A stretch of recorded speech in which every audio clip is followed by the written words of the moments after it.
இதோ வந்துடுச்சுல்ல இனிய பொங்கல் திருநாள் வாழ்த்துக்கள் அப்படின்ட்டு சுவாமி ரொம்ப பியூட்டிஃபுல்லான வீடியோங்க. இந்த நாள் இனிதே ஆரம்பிச்சிருக்கு அப்படின்னு இப்போ தான் தோணுது. ஏன்னா அப்படி ஒரு பியூட்டிஃபுல்லான ஒரு வீடியோ அப்படின்ட்டு. வாட் ஆர் ஸ்டைலிஷ், உண்மையாகவே சொல்கிறேன். சுவாமி இனிஷியல் டேஸில் விஜயா இருந்தார்ல, அந்த விஜயை பார்த்த மாதிரி இருந்துச்சு. ஏன்னா அவருடைய அந்த நடை, அந்த ஸ்டைலாக இருக்கிறது, அந்த ஊஞ்சலுடைய செயின் இருக்கு இல்லையா, அதை வந்து அழகாக பிடிச்சிட்ருப்பாரு. பாப்பா இந்த வீடியோ எடிட்டிங் பண்ணாங்களா, அவங்களுக்கு ரொம்ப பெரிய நன்றி. இதை பாருங்கள், இந்த லுக் ஃபுல்லாக வந்து விஜய் இனிஷியல் டேஸில் பார்த்த மாதிரி இருக்கும் இல்லையா, ஒரு டெரரான விஜய். அந்த காலோட ஸ்டைலிஷ்லேருந்து ஒவ்வொன்றுமே பார்த்து பார்த்து இந்த வீடியோவை ரசித்து எடுத்திருக்காங்க. வீடியோ கிரியேட்டருக்கு ஒரு பெரிய நன்றி சொல்லணும். இந்த பொங்கல் இதை விட சந்தோஷமாக உங்களுக்கு இருக்க முடியுமா அப்படின்னு தெரியலை.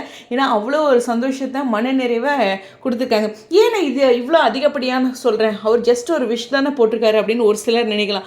நிறைய பேருடைய கேள்வி, ஐயோ அவர் விஷே பண்ண மாட்டேங்கிறாரு அப்படின்னு அந்த கேட்டுகிட்டே இருக்கும்போது பதில் சொல்லாமல் நான் தடுமாறிட்டு இருந்தேன். இப்போ எனக்கு அது விடை கிடைக்கும்போது அதனுடைய உச்ச சந்தோஷத்தில் தானே இருக்க முடியும். ஏன்னா நம்மளை நம்பி வந்து ஒருத்தங்க கேள்வி கேட்கும்போது அதுக்கான பதில் இல்லாத போது ஒரு தடுமாற்றம் இருக்க தான் செய்யும்.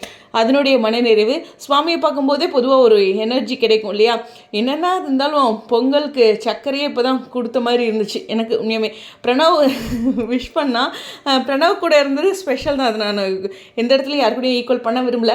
பட் இருந்தாலும் அதுக்கப்புறம் ஒரு தோய்வு ஏற்பட்ட மாதிரி இருந்துச்சு. அதுக்கப்புறம் இவருடைய இந்த போஸ்ட்டுக்கு அப்புறம் ஆன்லைன் நான் சொல்கிறேன், எனக்கு ஒரு ஃப்ரெஷ்ஷாக ஃபீல் ஆச்சு. அதை தான் இந்த இடத்துல பதிவு பண்ணிக்கிறேன்.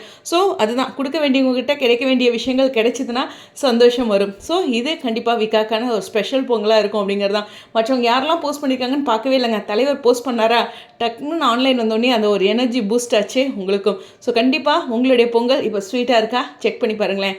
ஸ்டேடியம் சொல்ல மறந்துட்டேன். ஒரு பாடல் இதுக்கு பேக்ரவுண்டில் கொடுத்தது என்னென்னா, திருநெல்வேலி அல்வாடா அப்படின்ட்டு. அந்த முட்டைக்கு மேலே முட்டையை வச்சா 8 ஆயிரும் கோபால். அந்த முட்டைங்கிறது 0. அந்த ஃபீலில் எனக்கு ஒரு ஹாப்பி, அதுவும் ஸ்பெஷலாக ஃபீல் ஆச்சு.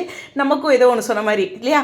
ஏதோ ஒன்று அங்கே நடக்கிறது நமக்கு ஈக்குவலாக எடுத்துக்க வேண்டியதான், பின்ன என்ன. சரி, ஹாப்பியாக பொங்கல் செலிப்ரேட் பண்ணுங்கள். மற்ற இன்ட்ரெஸ்டிங்கான அப்டேட்ஸ் இருந்தால் ஷேர் பண்ணுறேன். ஸ்டேடியம்.